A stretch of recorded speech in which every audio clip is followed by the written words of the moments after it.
Have you ever heard the amazing story of a man who wrestled with God and won? A man whose 12 sons became the leaders of an entire nation. This is the complete story of Jacob, a story filled with family conflict, trickery, life-changing encounters with God, and redemption. Jacob took his brother Esau's blessing, worked 14 years to marry the woman he loved, wrestled with God and was given a new name, Israel. He showed favoritism to his son Joseph, only to later see him rise to power in Egypt. His journey was full of challenges, betrayals, miracles, and important lessons that still matter today. Did you know Jacob's story isn't just about the past? It's a story of faith, endurance, and God's bigger plan for his people. But here's something to think about. What can we learn from Jacob's journey? Why did God choose someone who was known for deceiving others and turn him into a great leader? How did Joseph's suffering lead to the salvation of an entire nation? What can Jacob's story teach us about God's plan for our own lives? Genesis chapter 50 verse 20 reminds us, what the enemy meant for evil, God turned into good. You won't want to miss this. Stay with us until the end as we explore the hidden details and powerful lessons in Jacob's full Bible story. Before we start, help us share God's word. Like this video to tell YouTube this message needs to reach more people. Comment below.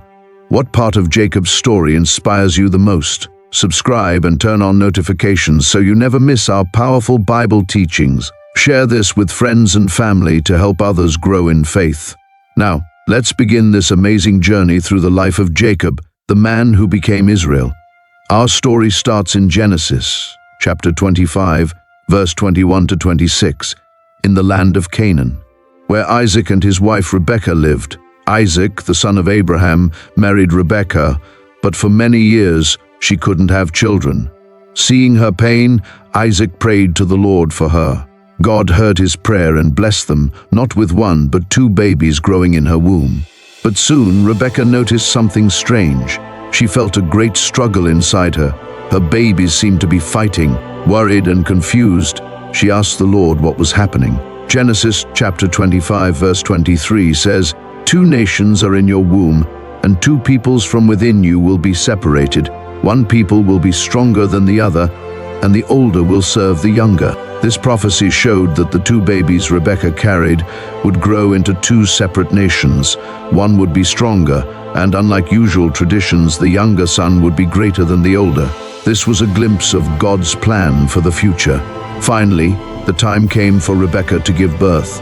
Genesis chapter 25 verse 24 to 25 says, when the time came for her to give birth, there were twin boys in her womb. The first to come out was red, and his whole body was like a hairy garment, so they named him Esau.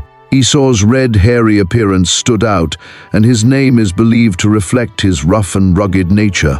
But something unusual happened. Right after Esau was born, his twin brother came out holding onto Esau's heel.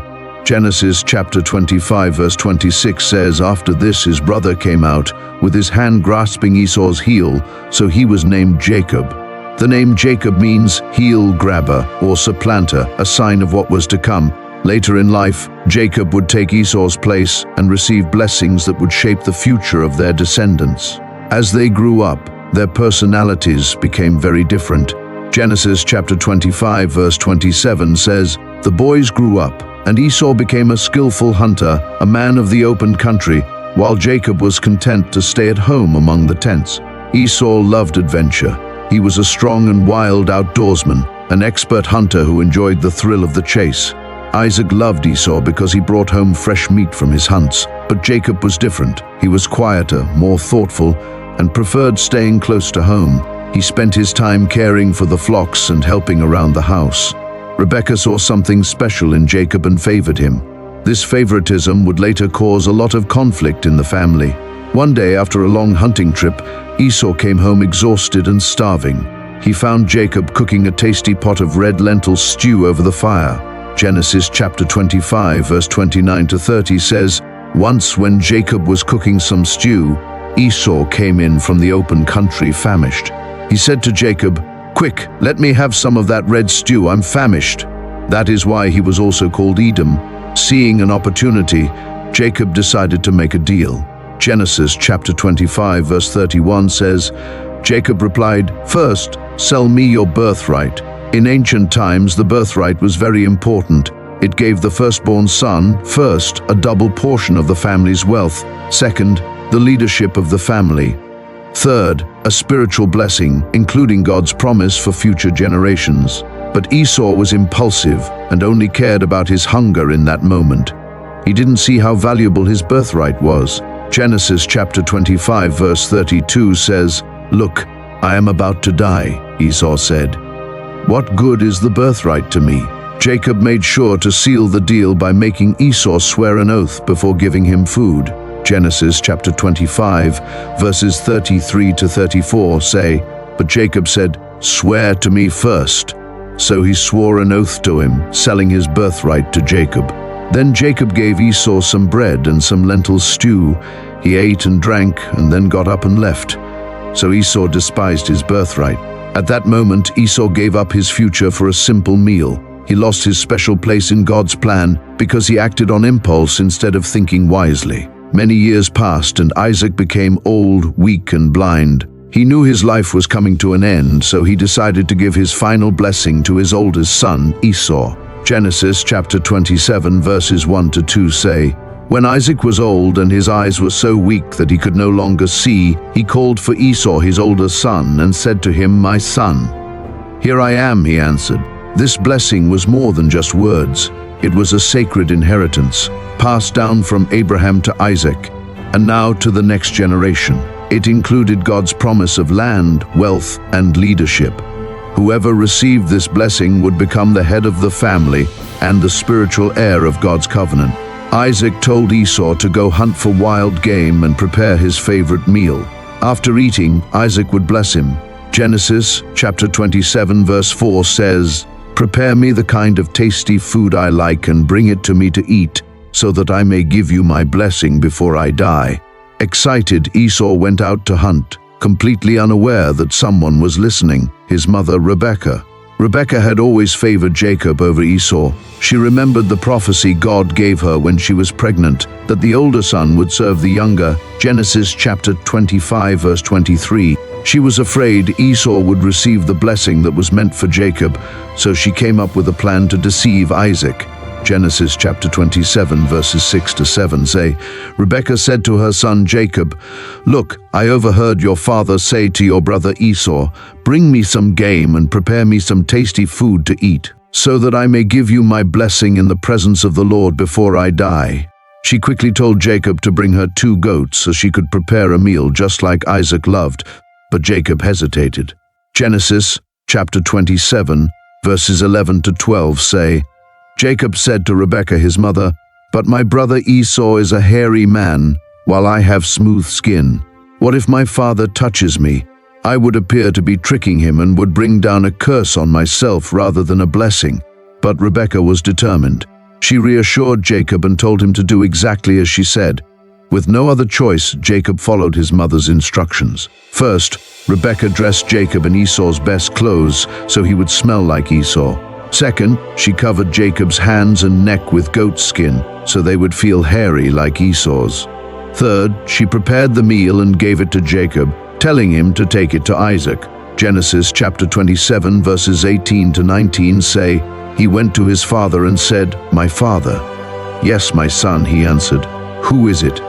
Jacob said to his father, 'I am Esau, your firstborn. I have done as you told me. Please sit up and eat some of my game so that you may give me your blessing.' Even though Isaac was blind, he was suspicious. He recognized Jacob's voice, but was confused because Jacob's hands felt like Esau's. Genesis chapter 27 verses 22 to 23 say, "Jacob went close to his father Isaac, who touched him and said, 'The voice is the voice of Jacob, but the hands are the hands of Esau.'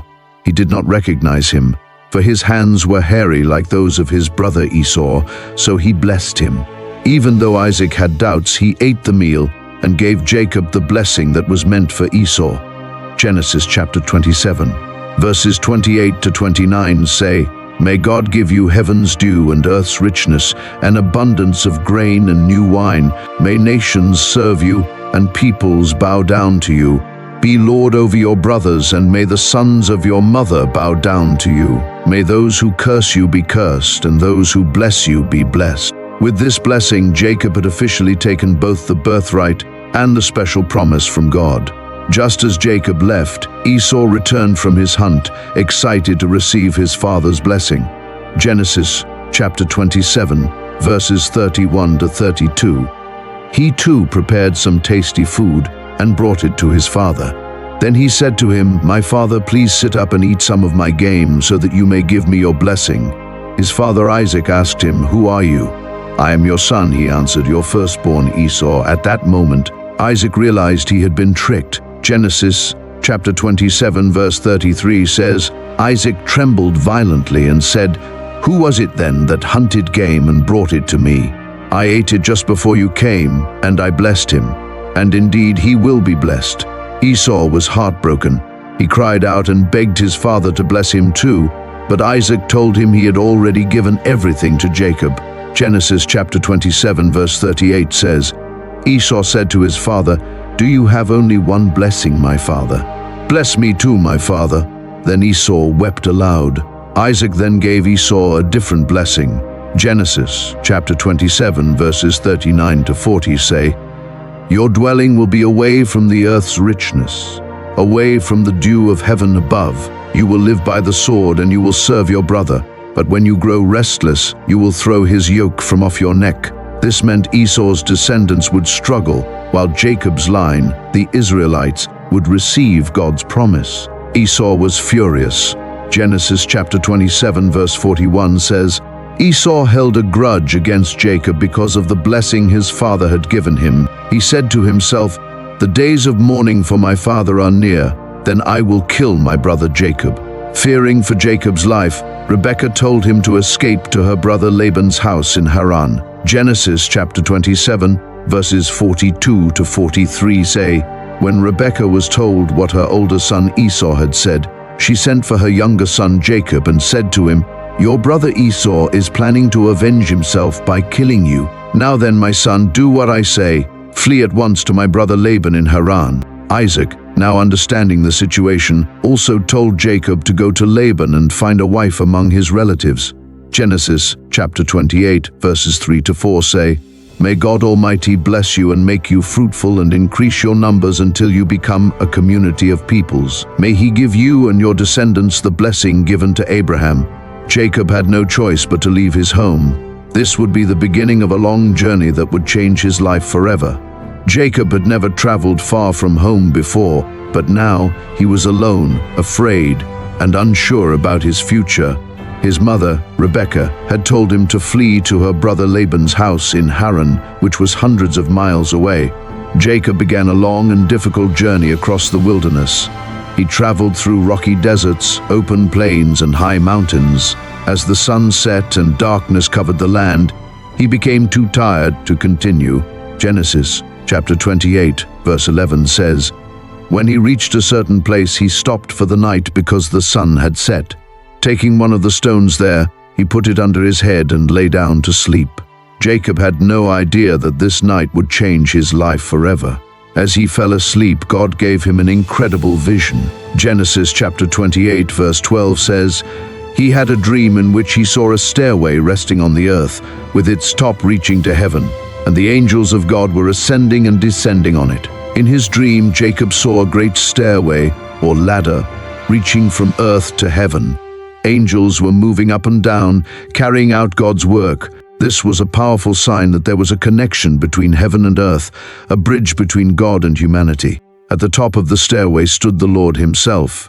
Genesis chapter 28, verse 13 says, "There above it stood the Lord, and he said, 'I am the Lord, the God of your father Abraham and the God of Isaac. I will give you and your descendants the land on which you are lying.'" God was confirming that Jacob was chosen to receive the same promise that he had first given to Abraham. Then God continued to speak, making a powerful promise to Jacob. Genesis chapter 28, verses 14 to 15 say, "Your descendants will be like the dust of the earth, and you will spread out to the west and to the east, to the north and to the south. All peoples on earth will be blessed through you and your offspring. I am with you and will watch over you wherever you go, and I will bring you back to this land. I will not leave you until I have done what I have promised you." This promise had three important parts. Number one, a great nation.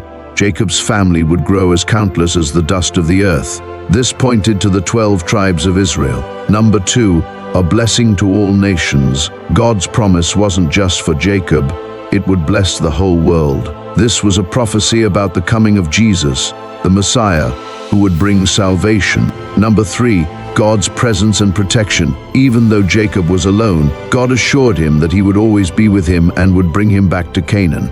At that moment, Jacob, who had been known as a deceiver and a runaway, experienced God's love and mercy. When he woke up, he was filled with awe and fear. He had just encountered the Almighty God. Genesis chapter 28 verses 16 to 17 say, "When Jacob awoke from his sleep, he thought, 'Surely the Lord is in this place, and I was not aware of it.' He was afraid and said, 'How awesome is this place! This is none other than the house of God. This is the gate of heaven.'" The place where he had slept was no longer ordinary, it had become holy. Jacob realized that even in the wilderness, God was with him. The next morning, Jacob took the stone he had used as a pillow and set it up as a pillar to remember this special moment. Genesis chapter 28 verses 18 to 19 say, "Early the next morning, Jacob took the stone he had placed under his head and set it up as a pillar and poured oil on top of it.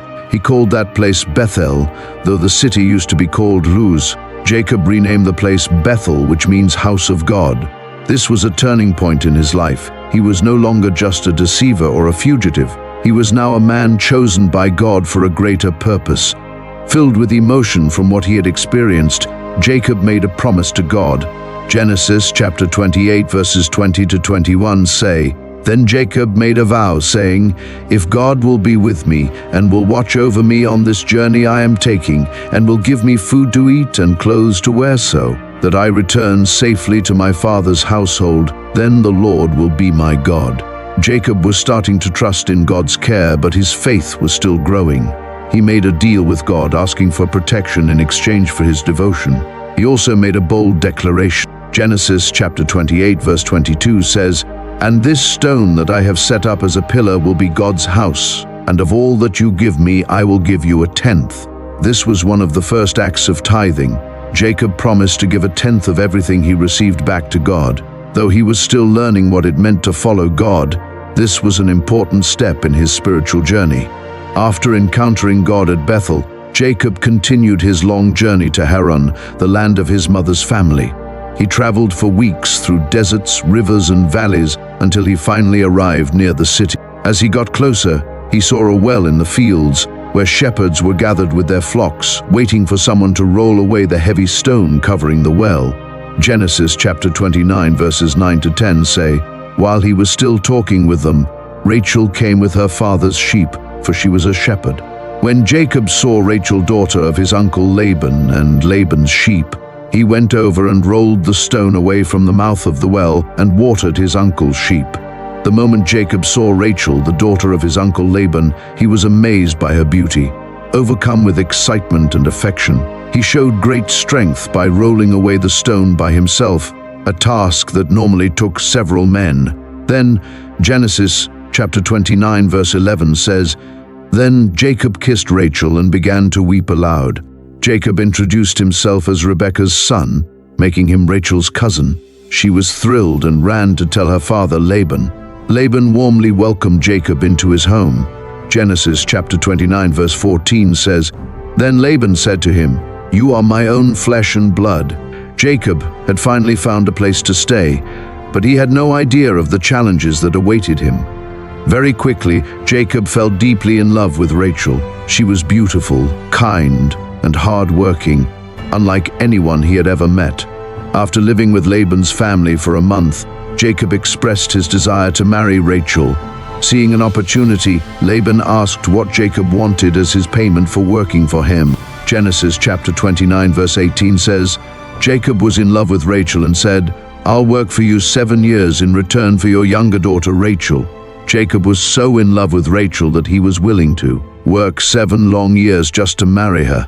Laban agreed, and Jacob eagerly began his work. Genesis chapter 29 verse 20 says, "So Jacob served 7 years to get Rachel, but they seemed like only a few days to him because of his love for her." Even though Jacob worked hard for 7 years, his love for Rachel made the time feel short. Finally, when the 7 years were over, Jacob eagerly went to Laban. Genesis chapter 29 verse 21 says, "Then Jacob said to Laban, 'Give me my wife. My time is completed and I want to make love to her.' Laban prepared a big wedding feast, and everything seemed to be going as planned. But Laban had a deceptive plan of his own. That night, when it was dark, Laban brought his daughter to Jacob. Jacob believed it was Rachel, and the marriage was completed.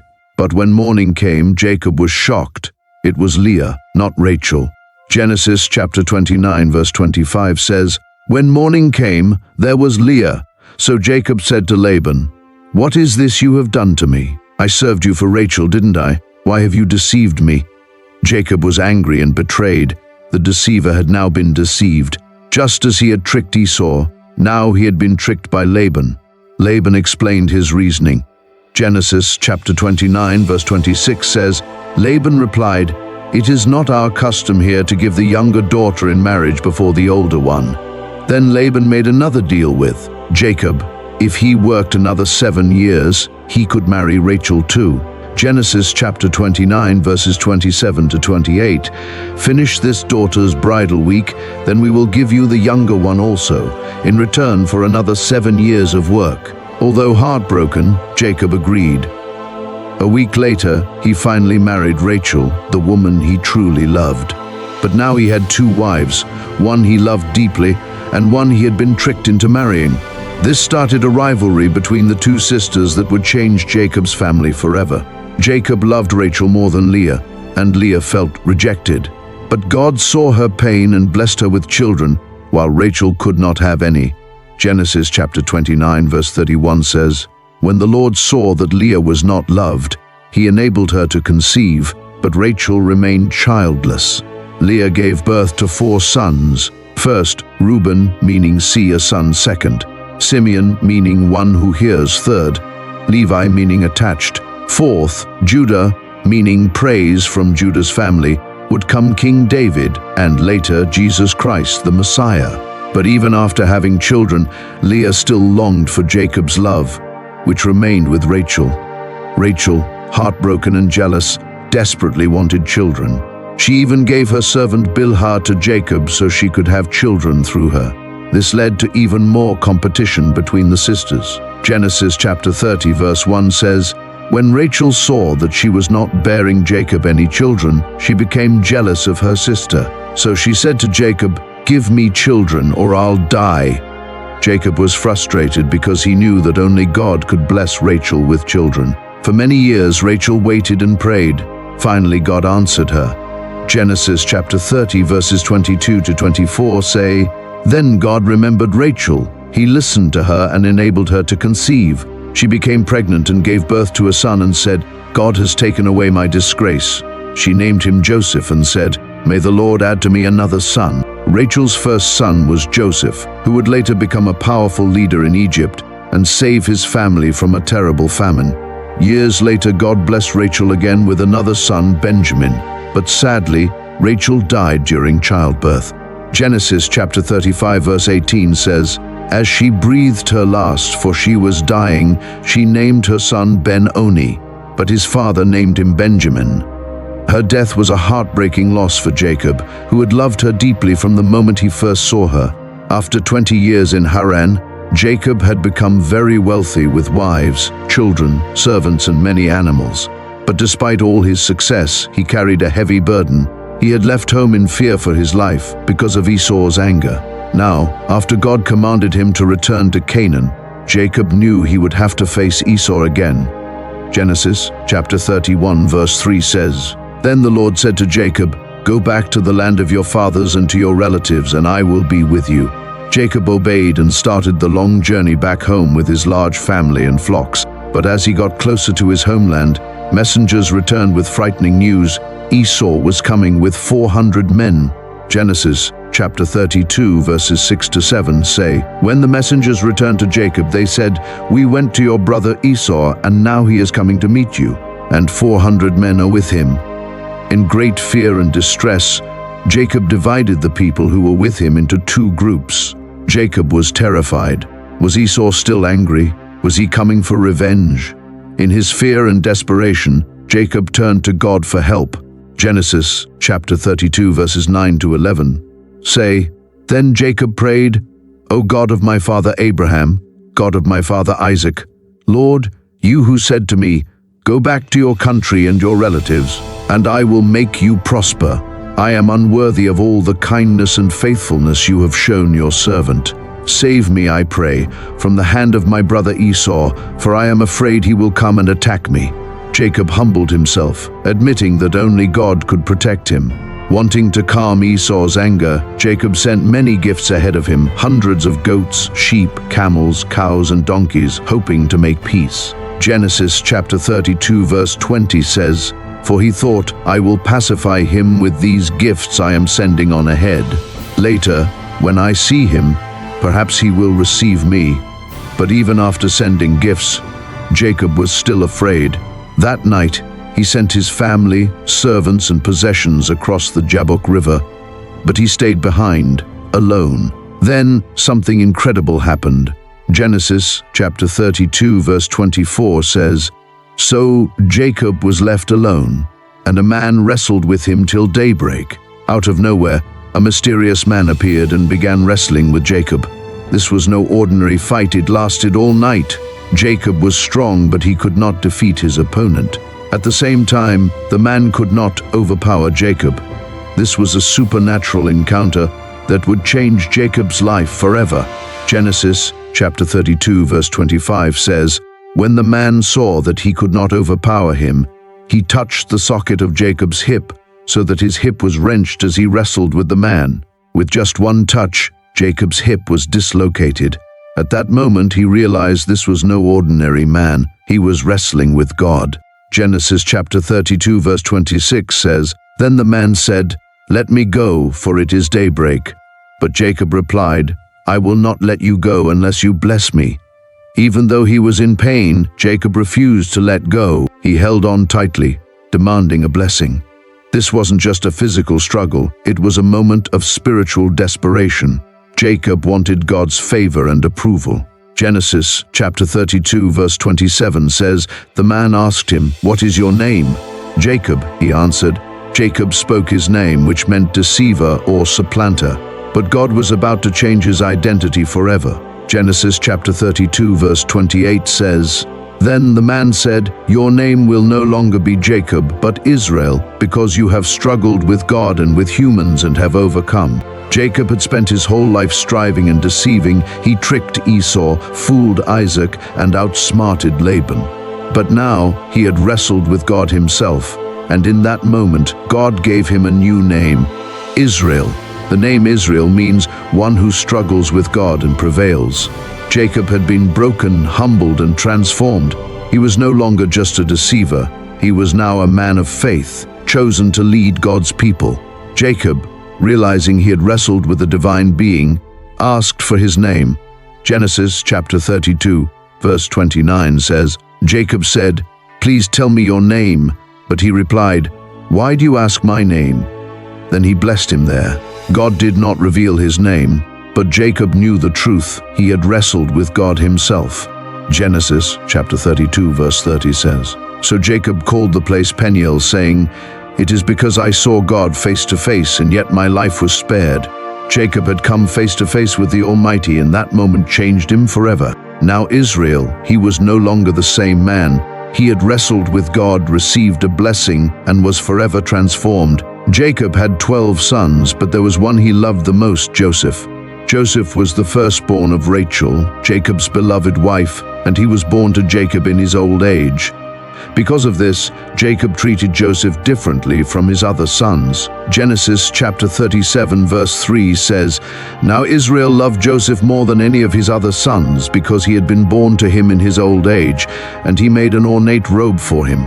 This special robe often called the coat of many colors, was a sign of Jacob's deep love and favoritism toward Joseph. It wasn't just an ordinary coat. It was a long, elegant robe that represented honor, status, and leadership.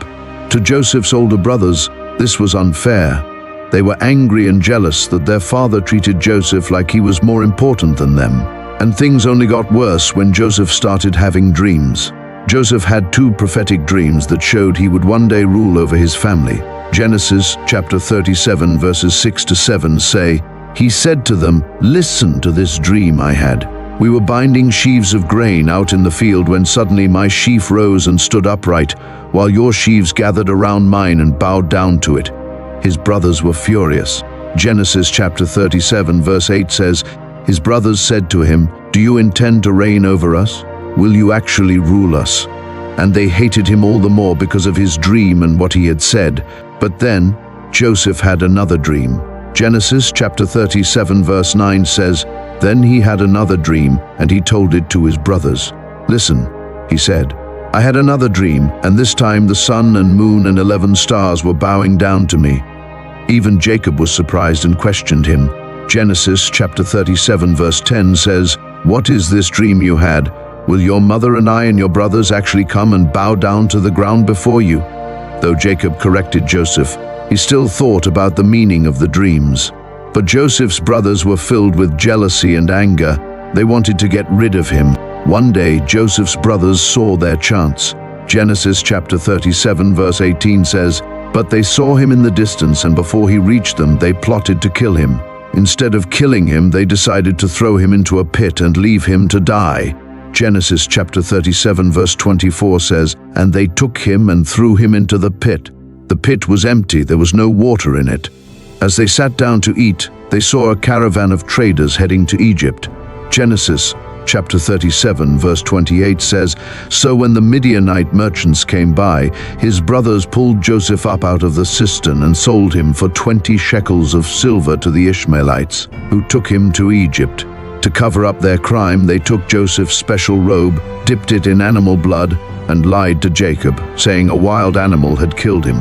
Jacob was devastated. Genesis chapter 37 verses 34 to 35 say, "Then Jacob tore his clothes, put on sackcloth, and mourned for his son many days. All his sons and daughters came to comfort him, but he refused to be comforted." Jacob believed Joseph was gone forever, but God had a bigger plan. In Egypt, Joseph was sold to Potiphar, an officer of Pharaoh. But God was with Joseph, and he succeeded in everything he did, eventually being promoted to a high position in Potiphar's house. But then Potiphar's wife falsely accused him, and Joseph was thrown into prison. Even in prison, God was with Joseph. Over time, he was given the chance to interpret Pharaoh's dreams. Genesis chapter 41 verses 39 to 40 say, "Then Pharaoh said to Joseph, 'Since God has made all this known to you, there is no one so discerning and wise as you. You shall be in charge of my palace, and all my people are to submit to your orders.'" Joseph was elevated to second in command of all Egypt, responsible for managing the nation's food supply during a great famine. Meanwhile, back in Canaan, the famine became severe. Jacob and his family ran out of food. Hearing that Egypt had grain, Jacob sent his sons to buy food. They had no idea that the powerful ruler they would stand before was their long-lost brother, Joseph. Genesis chapter 42 verse 8 says, "Although Joseph recognized his brothers, they did not recognize him. Joseph tested his brothers to see if they had changed. Eventually, he revealed his identity and wept with joy." Genesis chapter 45 verses 4 to 5 say, "Then Joseph said to his brothers, 'Come close to me. I am your brother Joseph, the one you sold into Egypt. And now, do not be distressed and do not be angry with yourselves for selling me here, because it was to save lives that God sent me ahead of you.'" Joseph forgave his brothers, and they all wept together. When Jacob heard that Joseph was alive, he was overjoyed. Genesis chapter 45 verse 28 says, "And Israel said, 'I am convinced. My son Joseph is still alive. I will go and see him before I die.'" Jacob traveled to Egypt, and after many years of grief, he finally embraced his beloved son. Genesis chapter 46 verse 29 says, Joseph had his chariot made ready and went to Goshen to meet his father Israel. As soon as Joseph appeared before him, he threw his arms around his father and wept for a long time. Before Jacob died, he gathered his 12 sons and gave each of them a blessing. These were not just farewell words, they were prophecies about the future of each son and their descendants, who would later become the 12 tribes of Israel. Genesis chapter 49, verses 1 to 28, record Jacob's final words. This was a critical moment because it renewed God's covenant with Abraham and Isaac, now passing down to the future leaders of Israel. Each blessing was symbolic and matched the character and destiny of that son. For example, when Jacob spoke to Reuben, his firstborn, he mentioned both his strength and his failures. Genesis chapter 49, verses 3 to 4 say, Reuben, you are my firstborn, my might and the beginning of my strength, the excellency of dignity and the excellency of power. Unstable as water you shall not excel, because you went up to your father's bed. Then you defiled it, he went up to my couch. Reuben had dishonored his father by sleeping with Bilhah, Jacob's concubine, Genesis chapter 35, verse 22. Because of this, he lost his special status as the firstborn. Later, the tribe of Reuben became less influential among the 12 tribes of Israel. But when Jacob spoke to Judah, his 4th son, the tone was very different. Genesis chapter 49 verses 8 to 10 say, Judah, you are he whom your brothers shall praise. Your hand shall be on the neck of your enemies. Your father's children shall bow down before you. Judah is a lion's whelp. From the prey, my son, you have gone up. He bows down, he lies down as a lion, and as a lion, who shall rouse him? The scepter shall not depart from Judah, nor a lawgiver from between his feet, until Shiloh comes, and to him shall be the obedience of the people. This blessing is very important because it establishes Judah as the tribe of leadership and kingship. The mention of the scepter and Shiloh is a prophecy about a ruler coming from Judah's family line, first fulfilled in King David and later, most importantly, in Jesus Christ, the Messiah. This prophecy makes Judah the royal tribe, a role that would shape both Israel's history and the world. Another important blessing was given to Joseph, Jacob's favored son. Joseph's blessing speaks of prosperity and protection, recognizing both his suffering and his rise to power in Egypt. Genesis chapter 49 verses 22 to 23 say, Joseph is a fruitful bough by a well. His branches run over the wall. The archers have bitterly grieved him, shot at him, and hated him. But his bow remained in strength, and the arms of his hands were made strong by the hands of the mighty God of Jacob. From there is the shepherd, the stone of Israel, by the God of your father who will help you, and by the Almighty who will bless you with blessings of heaven above, blessings of the deep that lies beneath, blessings of the breasts and of the womb. Joseph's descendants, through his sons Ephraim and Manasseh, were given a double portion of land. This happened because Jacob adopted Ephraim and Manasseh as his own sons, Genesis chapter 48 verses 5 to 6. This double portion was a sign of Joseph's special status and showed that God's favor remained with him and his family. These blessings also shaped the future roles of the tribes of Israel. For example, Levi was originally rebuked for his violent actions in Shechem, Genesis chapter 34. Because of this, Jacob gave a harsh blessing in Genesis chapter 49 verses 5 to 7. However, Levi's tribe was later redeemed when God chose them to become priests in the tabernacle. Exodus chapter 32 verses 26 to 29. This shows that God's plan is greater than human failures. Each blessing in Genesis chapter 49 does two things. Number one, it reflects the character of each son. Number two, it prophesies the future of their descendants. These prophecies set the stage for what the tribes would do in Israel's history, from entering the Promised Land to the time of the kings. The 12 tribes of Israel all had unique strengths and weaknesses, but each played a key role in God's plan. Judah's tribe would produce kings and ultimately the Messiah, Jesus Christ. Levi's tribe became the priesthood, serving as mediators between God and the people. Joseph's tribe, through Ephraim and Manasseh, became large and powerful, especially in the northern kingdom of Israel. Jacob's blessings not only shaped the future of his sons, but also laid the foundation for the nation of Israel. Through them, the 12 tribes were established, ensuring that God's promises to Abraham, Isaac, and Jacob would continue through their descendants. Jacob's life is a story of deception, struggle, transformation, and redemption. From grasping his brother's heel at birth to wrestling with God, his journey reminds us that God's plan always comes to pass. What lessons do you learn from Jacob's life? Tell us in the comments below. Like this video if you were blessed by this message. Share it with others to spread God's word. Subscribe for more powerful Bible stories. May God bless you, and see you in the next video.